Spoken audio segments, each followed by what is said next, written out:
está el Beto, o sea, ya es genuino en serio, esto ya es genuino en serio porque está el Beto.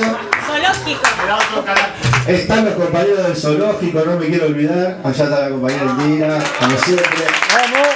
Y bueno, seguramente hay otros compañeros más, los compañeros del Coto, lo vi al loro, bueno, se ha poblado de trabajadores. Esta es la irrupción que tiene el movimiento obrero y la juventud en la lucha política, en la situación política.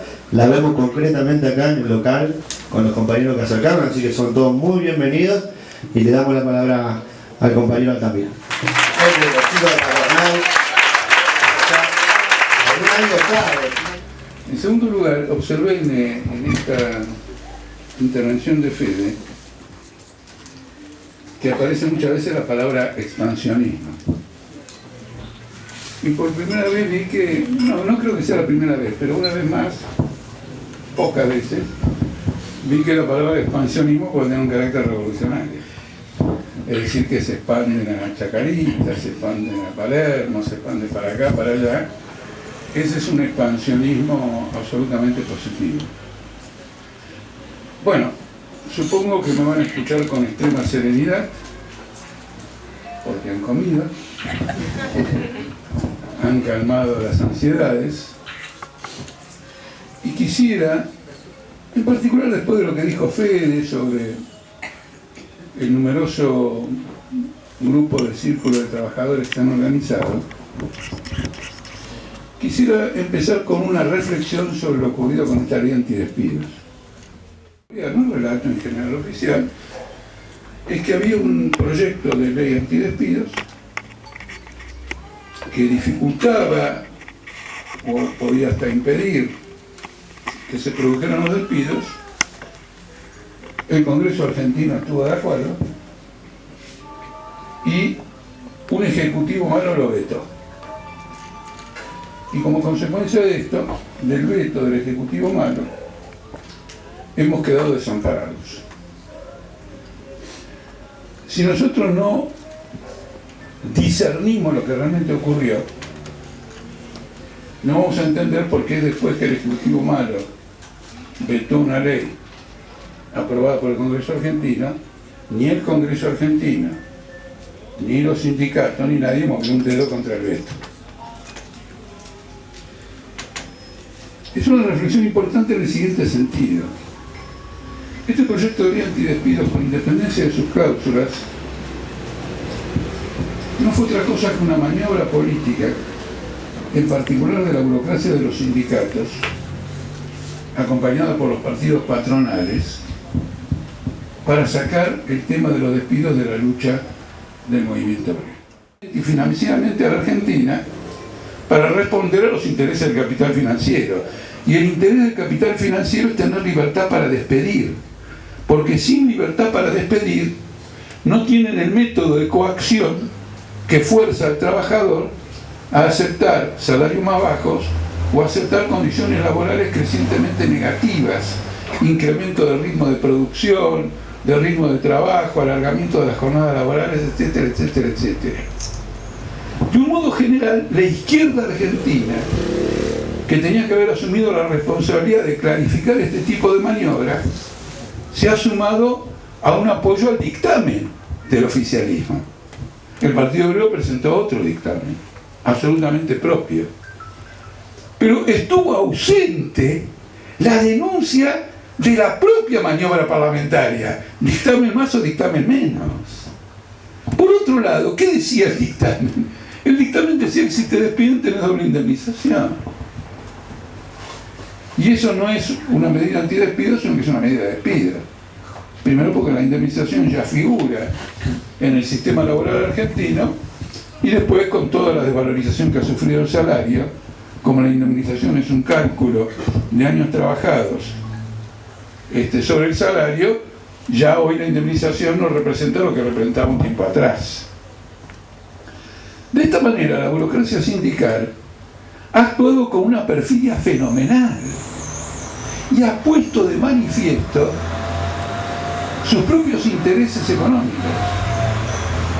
Porque en realidad todo el trámite del proyecto de esta ley está vinculado a negociaciones que la burocracia sindical tiene con el gobierno para que le paguen ciertas deudas en materia de obras sociales, que ella maneja a su gusto, y en el caso del mismo Moyano, algo que va a aparecer ahora como un factor de crisis, que favorezca sus propios intereses dentro del fútbol argentino. Ahora que fue llevado como sangre en el ojo, porque él quiso, a partir de sus excelentes relaciones con Macri, que la Secretaría de Transporte en el gobierno quedara en una persona afín al moyanismo, afín a los camioneros, la Secretaría de Transporte, algo que no ocurrió. Pero ¿cuáles son los intereses de clase de la burocracia? Los intereses propios de ella, no los intereses de los trabajadores. Y esto no es algo que se manifiesta ahora por primera vez, porque en todo el periodo kirchnerista han saboteado sistemáticamente la lucha de los trabajadores. Ustedes recuerdan Gestamp, Lear, Volkswagen, un conjunto de empresas de ese tipo. Por otro lado, la ley no resolvía absolutamente nada, mandaba a un proceso judicial y no tocaba uno de los aspectos más importantes de la crisis laboral en este momento, que son las suspensiones. Hay muchas más suspensiones incluso que despidos. Y por ejemplo, para dar un ejemplo, en las fábricas Peugeot, aquí en el Gran Buenos Aires, o acá en la provincia de Buenos Aires, se trabaja 2 días solamente a la semana. Entonces, un sueldo que se cobre por el trabajo de 2 días a la semana equivale a un 80% de despido, sin un horizonte, digamos, que permita avanzar en ese sentido. Y al mismo tiempo, la campaña política contra los despidos tiene que tener una plataforma clara, porque no es casual que se limite a establecer una doble indemnización y no tenga otra solución. Y esa plataforma clara es que la respuesta al movimiento obrero a los despidos debe ser reclamar el reparto de las horas de trabajo. Cuando disminuye la producción y disminuye el trabajo, el reparto de las horas de trabajo entre el conjunto de los trabajadores sin afectar el salario.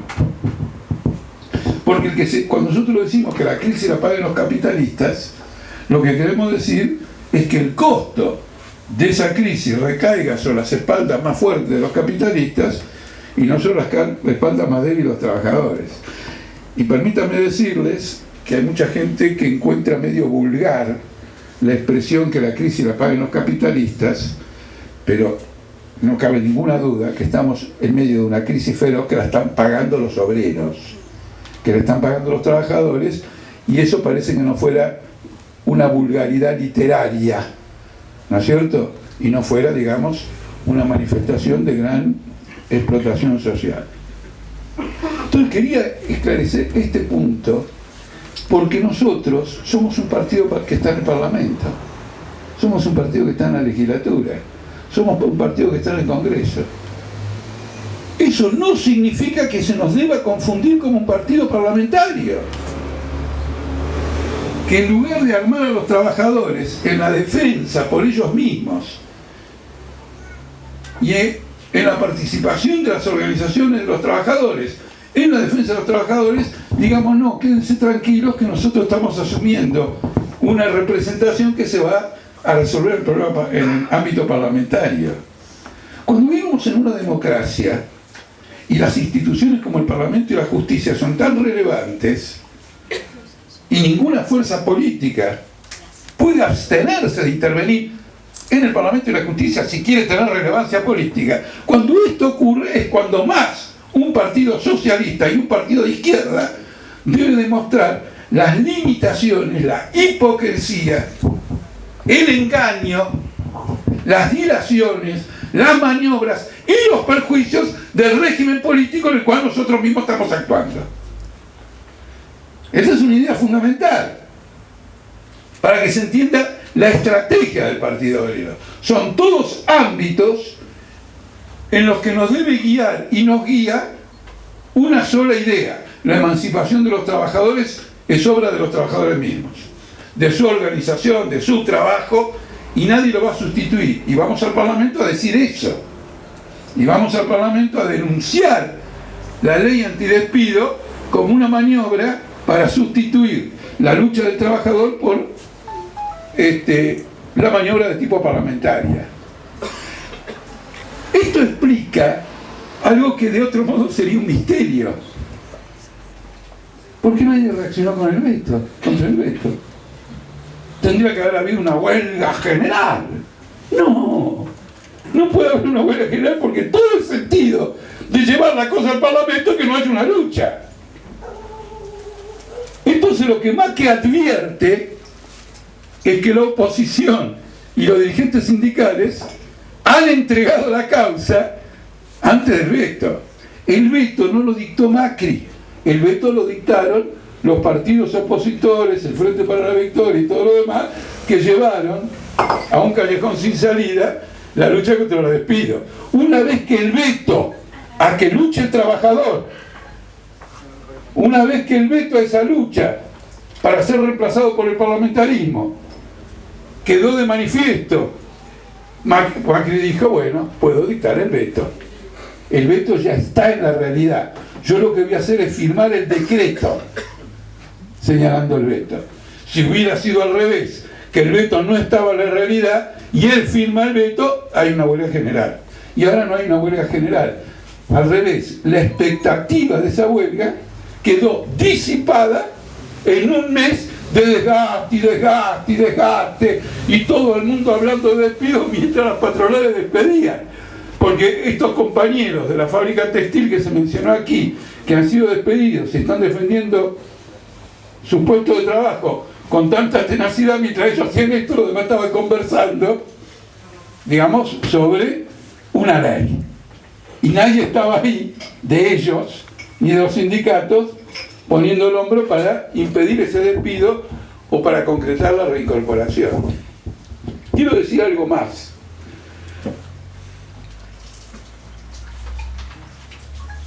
El veto se puede corregir. Se puede corregir el veto. La Constitución argentina establece que si las 2/3 partes del Senado y las 2/3 partes de diputados rechazan un veto, el veto caduca. Y el Frente para la Victoria tiene los 2/3 del Senado. Y la oposición tiene no tiene los 2/3 del diputado por 10 votos que le faltan. ¿Por qué el Senado no se reunió, rechazó el veto con los 2/3 y con el rechazo del Senado los partidos opositores se lanzaban a una campaña para juntar los 10 votos que faltaban y obtenerlo? Es decir, que cuando había una posibilidad de que el parlamentarismo funcione, dijeron no, de ninguna manera. Y nadie ha reparado en eso. Nadie ha reparado que faltaban 10 votos en diputados, pero nada del Senado, para el rechazo. Imagínense ustedes el impacto en los medios de comunicación. El Senado de la Nación ha rechazado con más de 2/3 el veto de Macri. Crisis política. Una crisis política completa. Y ahora el Frente para la Victoria, el Frente Renovador, el Frente de Izquierda, el Bloque Justicialista, ya no me acuerdo, el GEN, salen a la calle a obtener los 10 votos que faltan para que salgan diputados. Y si no escrachan los 10 que no voten. Se hubiera creado un espíritu de movilización y hubiéramos tenido en el seno del Parlamento un ámbito de combate. Dios me guarde. No vayamos a convertir dentro de sus propios límites al Parlamento en una cuestión de combate. Esta es la operación política.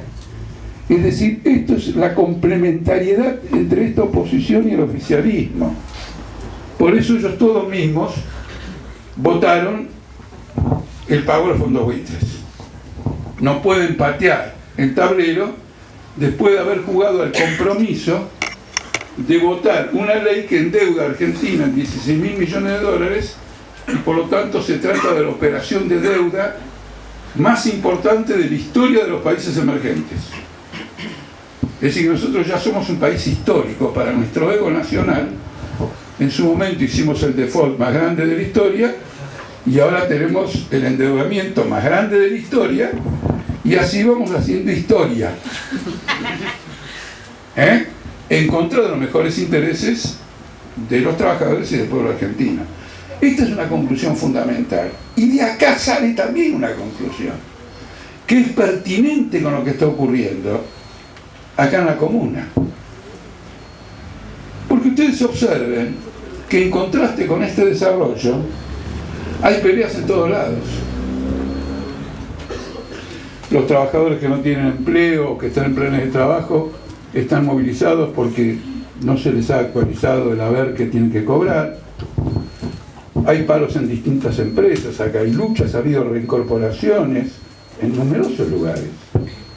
Yo vengo, por ejemplo, de la zona norte de la provincia de Buenos Aires, del Parque Industrial de Pilar, reincorporaciones en Unilever, reincorporaciones en Bimbo, es decir, despidos, para que haya una reincorporación, antes tuvo que haber un despido, comisiones internas vinculadas al Partido Obrero, lucha, reincorporaciones. Hay todo un movimiento, acá también. Entonces tenemos que recoger, frente a la envergadura de la crisis que se está viviendo, una de las enseñanzas más interesantes de los años 70, que es la formación de coordinadoras obreras. Es decir, nosotros, el Partido Obrero, tomamos la iniciativa de ir formando, llamando a los trabajadores, sacar un manifiesto y decir, mira, está pasando todo esto, juntémonos. La burocracia sindical nos traiciona. Que se diga cómo usan el Parlamento para desviar los objetivos nuestros, los métodos más adecuados, que se señale porque educa políticamente. Insisto, vivimos en un país democrático. Si fuera una dictadura, es más fácil agarrar, como están. Yo he vivido la mayor parte de mi vida bajo dictadura.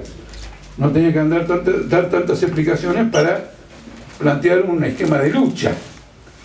La democracia crea elementos disuasorios de la lucha. Tiene las ventajas de que hoy, el 25 de mayo, hacemos todo este acto.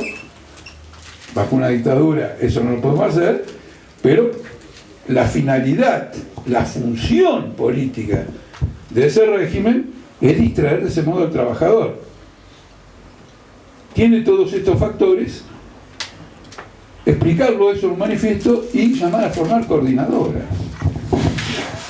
en las que se interesen organizaciones gremiales, comisiones internas, cuerpos delegados que representan ideas políticas diferentes. Sus miembros tienen ideas políticas diferentes o no tienen una definición política completa o solamente circunstancial, pero que representa el interés general de los trabajadores.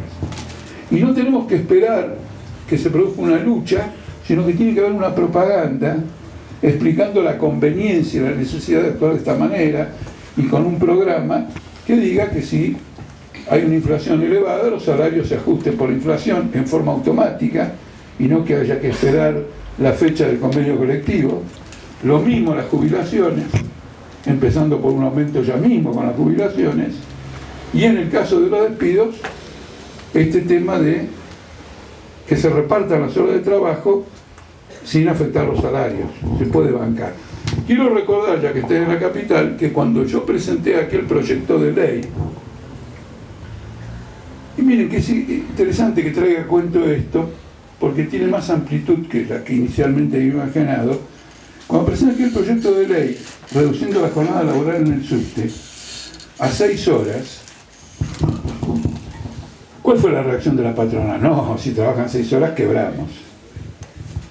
Bueno, ya trabajan 6 horas hace 14 años desde que vino la ley y no quebró. Ustedes vieron que Rollo hubiera quebrado en el subte, no quebraron, son todos cuentos. Si alguien va a quebrar o no va a quebrar, que abren los libros, queremos ver cuánto va a quebrar, no que nos cuente que no. Y en esto les quiero hacer una advertencia importante. Yo creo haber sido el primero en denunciarlo. Ahora todo el mundo pica un poquito. Ustedes vieron que aumentaron las tarifas en la Patagonia 1400%. Después la bajaron a 400. Yo fui el primero en señalar que en el tarifazo el gobierno actuaba a ojo de buen cubero. Porque en ningún momento dijo cuáles eran los costos para producir la luz, el gas o lo que fuere. Entonces, ¿cómo sabe que es 400, 500, 800, 2000, 522? Tiró. Dice, yo tiro 400. Si pasa 400, fenómeno. Después, si no pasa, me achico. Y si la gente se hace mansa, la subo y prometo otro tarifazo. Se ha jugado de esa manera, no se ha exigido la apertura de los libros de las empresas de gas y de luz para poder determinar, digamos, estos factores. Por lo tanto, ya ven, el subte no quebró y se produjeron las 6 horas. Pero la amplitud del tema es muy importante, porque yo aparezco, y el Partido Obrero aparece proponiendo una ley y acabo de hacer una crítica. En realidad, ese proyecto de ley, si nos lo animamos a presentar, fue porque el movimiento de lucha por las 6 horas en el subte ya había adquirido alguna dimensión. Ustedes piensan que la legislatura tiene 60 diputados y yo estoy solo. ¿De dónde voy a sacar yo que 1 contra 60 va a sacar una ley? La razón por la que nos empeñamos en ese proyecto de ley es que había un sindicalismo combativo, había una coordinadora de delegados, porque el sindicato era UTA. Y nosotros nos apoyábamos en los delegados opositores del subte. Había una lucha en favor de esto que nosotros complementábamos con la ley, que así mismo nos servía como un factor de esclarecimiento, de propaganda y de agitación. Y en realidad, compañeros, contra el mito general que creo que existe, esa ley nunca fue aprobada. Nunca se aprobó una ley de 6 horas. Eso no lo sabe nadie. Yo me he cansado de explicarlo. Nunca se sabe. ¿Por qué? Porque efectivamente nosotros presentamos el proyecto de ley y obtuvimos el 75% de los votos a favor. Digo 75 porque cuando un parlamento obtiene el 75% de los votos, ningún ejecutivo veta. ¿Por qué? Porque con el 66 ese parlamento puede rechazar el veto. Ya se obtuvo el 75, ¿para qué voy a vetar? Van a venir el 75 y me lo va a rechazar. Bueno, el gobierno lo vetó. Y cuando se reunió la legislatura para insistir, conseguimos solamente el 25% de los votos. 50 del 75 fueron regularmente coimeados. Y yo lo denuncié porque un diputado radical me vino a explicar a mí por qué él, que había votado a favor de las 6 horas, ahora iba a votar en contra, y me explicó cómo lo había coimeado Ibarra. Entonces yo después, cuando tuve que hablar, expliqué cómo lo habían coimeado.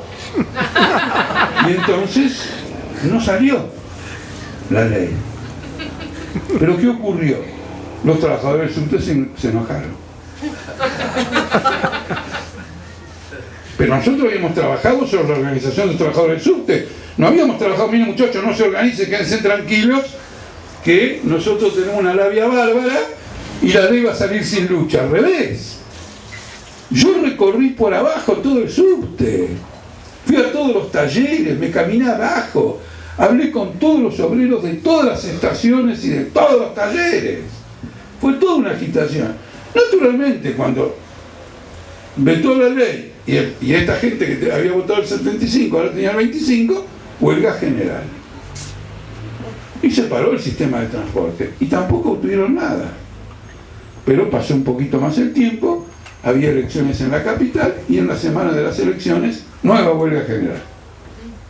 Entonces Kirchner lo llamó y dijo, miren, no me caen las elecciones de esta semana, tienen las 6 horas. Las 6 horas fueron obtenidas por la huelga general del subte. Y el orgullo del Partido Obrero es haber contribuido con su labor parlamentaria a favorecer las condiciones que permitieron que una huelga general obtuviera esa reivindicación. Como ustedes ven, me he detenido con mucha precisión y mucho detalle en esto, porque es el metabolismo esencial de la situación actual. No esperen nada de los partidos opositores. Ni cada vez que hablan de la pobreza o algo por el estilo, agárrense los bolsillos. Porque seguramente están pidiendo algún subsidio para las patronales. Y ustedes vieron que Massa y todo lo demás ya han dicho que quieren subsidios para las pymes. En Argentina, pyme es una empresa de hasta 80 obreros. Con la tecnología moderna, una empresa de 80 obreros de pyme no tiene nada. Pisadas de empresas ya mucho mayores. Por ejemplo, Techin tiene sus propias empresas pymes que hacen un trabajo de tercerización para Techin. Si uno subsidia a las pymes, subsidia a Techin. Y estos tipos van y dicen lo de las pymes. Es una estafa repetida sistemáticamente las 24 horas del día por todos los canales de televisión, todas las redes sociales y todos los diarios. Entonces, cuando hablan de la pobreza, que agarrarse los bolsillos, no son estos partidos patronales los que van a una solución en absoluto. Pero al mismo tiempo, el desenlace de esta crisis no deja de ser positivo. Porque en el fondo los trabajadores se han dado cuenta que ningún partido político, ni el Parlamento, ni el gobierno, por supuesto, que lo vetó, le va a dar una respuesta al problema de los despidos. Y si esta maniobra ha servido para desgastar las expectativas de un paro general, no ha servido en absoluto para alimentar el rencor y la bronca de los trabajadores que en un periodo en que le meten tarifazos corran el riesgo de perder un empleo. Por eso es necesario impulsar las coordinadoras. No estoy haciendo un planteo organizativista, voluntarista, como diciendo, bueno, mañana, jueves, nos levantamos y vamos y procuramos ir a lugares para interesar en una coordinadora. Esto de formar coordinadora es una respuesta a un tema vital que está preocupando la cabeza y el corazón de la mayoría de los trabajadores. Es una respuesta a un problema, no es un acto simplemente, digamos, de voluntarismo.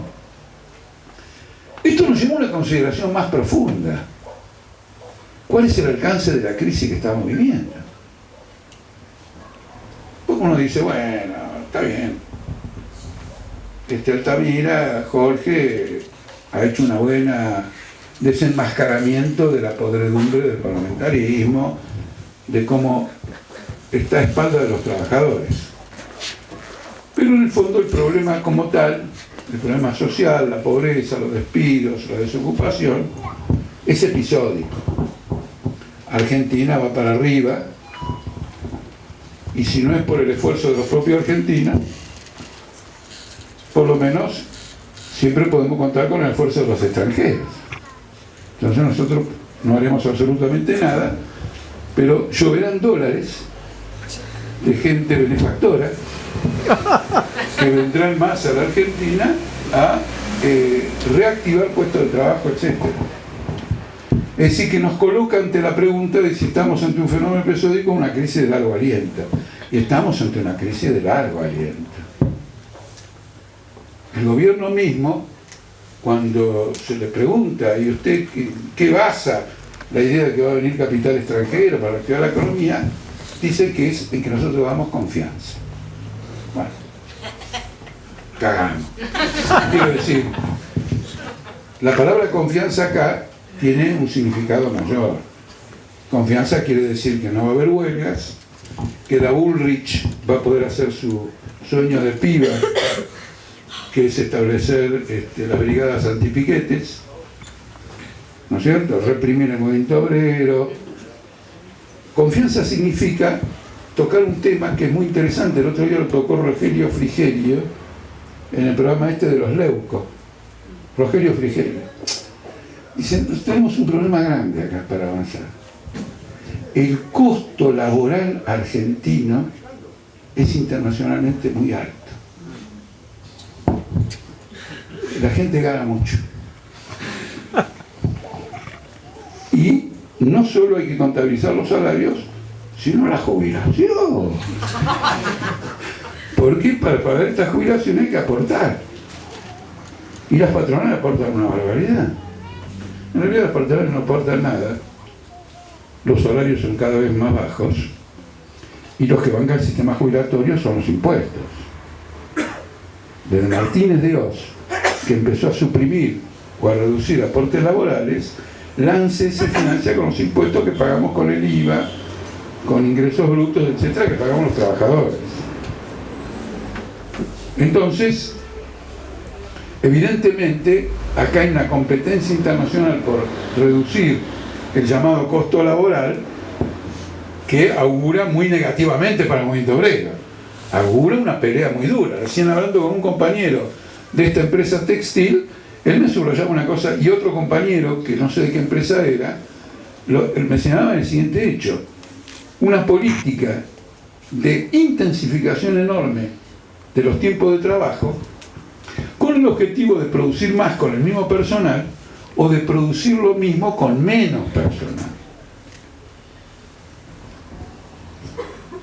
Entonces, como ustedes ven, el problema del costo laboral tampoco se reduce exclusivamente al salario, sino que tiene que ver con una menor cantidad de obreros produciendo un valor mayor y por lo tanto reduciendo el impacto, la importancia del salario en el negocio del capitalista. Entonces, una crisis de mayor envergadura, de mayor tiempo, de desarrollo. Esto es importante porque muestra que entramos en un periodo de conflictos, de lucha, de agudizaciones sociales, sobre la base de la cual se tiene que estructurar una alternativa de la izquierda revolucionaria. ¿Por qué? Va a venir alguno que va a decir, bueno, Altamira, como de costumbre, para vos lo peor, mejor. No, no se trata de peor o mejor. Se trata de que solamente la izquierda y los socialistas podemos ser voceros del reclamo de los sectores que están siendo perjudicados por esta política y organizadores de la lucha que le puede poner un freno. Este es el punto. No va a ser Massa, no va a ser el presidente independiente, que ha amenazado con una huelga. Es muy interesante esto. Hugo Moyano acaba de amenazar con una huelga que aparentemente desmiente lo que yo dije de que no va a haber paro. Dijo que si se interviene la AFA va a haber una huelga del fútbol. Pero no deja de ser significativo dentro de lo irónico. No deja de ser significativo. El tipo está dispuesto a paralizar las actividades deportivas cuando le toca el bolsillo a él y a ignorar completamente el despido de trabajadores. Es un nivel de corrupción ideológica, social y política muy elevado. Este desarrollo de una crisis con altos y bajos, solamente la izquierda puede ser su vocero. Y la amplitud, ustedes la pueden ver en este hecho, no es una crisis que se limita a la Argentina. En realidad se trata de una crisis que es mundial y que el impacto en América Latina es extraordinario, no en Argentina. Lo de Brasil es demencial. Lo de Brasil es demencial. Brasil, a final de este año, habrá tenido una caída del Producto Bruto del 10%. Es una caída fenomenal. Y la situación brasileña desde el punto de vista económico es desesperante. Esto explica estas medidas que se están tomando, como voltear a la presidenta, y todo eso va acompañado de un proceso de corrupción económica, robo, latrocinio, que no tiene precedentes. Se han robado 4.000 millones de dólares entre coimas de la empresa Petrobras. Y esto ha generado una crisis impresionante, porque ¿qué ha ocurrido? Que esta empresa Petrobras, que es del Estado, tiene un 49% de accionistas privados. Y los accionistas privados han empezado juicios en Estados Unidos diciendo que los dividendos que se les paga a ellos por las ganancias podrían haber sido mayores si no fuera por las coimas. Entonces ahora se está haciendo un juicio en Estados Unidos contra Brasil para que Brasil ponga los 4.000 millones de dólares que se robaron los políticos y los empresarios brasileños para pagarle a los accionistas norteamericanos que no pudieron cobrar dividendos más altos porque la guita se fue en las coimas. ¿Te das cuenta de una crisis ya de dimensiones internacionales? Y los que dan el golpe son los coineros, que atienden a dos objetivos. Uno, salvar a las grandes empresas que están afectadas por las coimas, porque las penalidades económicas que se aplican a estas empresas por las coimas las pueden llevar a la quiebra. Y con esto lo quiero decir las 10 empresas más importantes de Brasil, no las pymes. Las 10 más grandes, internacionales, podrían desaparecer. Entonces esta empresa dijeron: den un golpe y denos una amnistía y resuélvanos el problema de los juicios en Nueva York. Y después, como los coimeros somos nosotros mismos, paren los juicios. Y el otro día salió, ayer, no sé si se enteraron, se escuchó una conversación telefónica del ministro de Planeamiento de Brasil hablando con otro ministro muy importante, diciendo que se tomen medidas para parar los juicios porque están comprometidos todos los que están en el gobierno actual. Y ese teléfono estaba pinchado y el diario La Folha de San Paulo lo reprodujo entero, lo cual significa que este gobierno seguramente va a caer. Para distender un poco, les cuento que ayer me enteré, de casualidad, que si este gobierno cayera se convoca elecciones, ¿no es cierto? Y una de los candidatos con más posibilidades es una mujer morena, que viene de una villa, que va a tener una infancia penosa, pero que ya es una política reputada, que se llama Marina Silva. Ayer me enteré por un diario británico que es la candidata del Reino Unido y que tiene el apoyo de la Casa Real Británica para ser la presidenta de Brasil. Textual, etcétera, lo puedo citar, Daily Telegraph, El Periodista, todo, etcétera. Es una crisis generalizada. No quiero entrar ahora, después si hay un intercambio de ideas entre nosotros, sí, porque no lo quiero hacer muy largo, sobre lo que está ocurriendo en Venezuela, que también es extraordinario, o Uruguay,